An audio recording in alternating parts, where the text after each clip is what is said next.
عما يتساءلون عن النبأ العظيم الذي هم فيه مختلفون كلا سيعلمون ثم كلا سيعلمون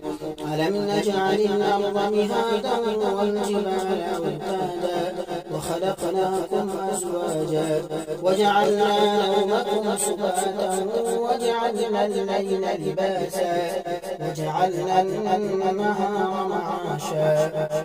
وبنينا فوقكم سبعا شدادا وجعلنا سراجا وهاجا وأنزلنا من المعصرات ماء ثجاجا لنخرج به حبا ونباتا وجنات ألفافا إن يوم الفصل كان ميقاتا يوم ينفخ في الصور فتأتون أفواجا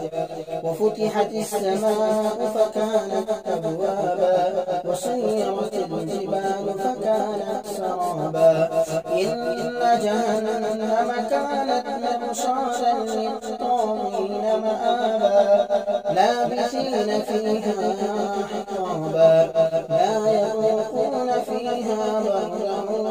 ولا شرابا إلا حميما وغساقا جزاء وفاقا إنهم كانوا لا يرجون حسابا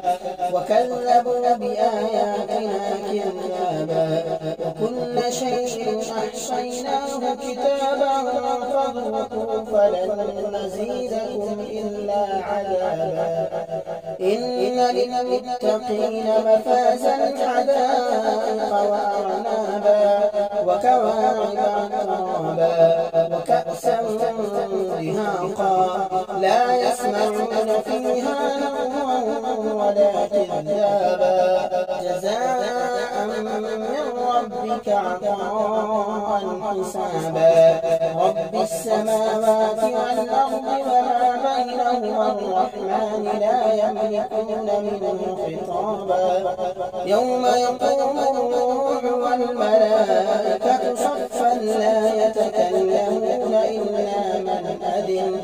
إلا من أذن له الرحمن وقال صوابا ذلك اليوم الحق فمن شاء اتخذ إلى ربه مآبا إنا أنذرناكم عذابا قريبا يوم ينظر المرء ما قدمت يداه ويقول الكافر يا ليتني كنت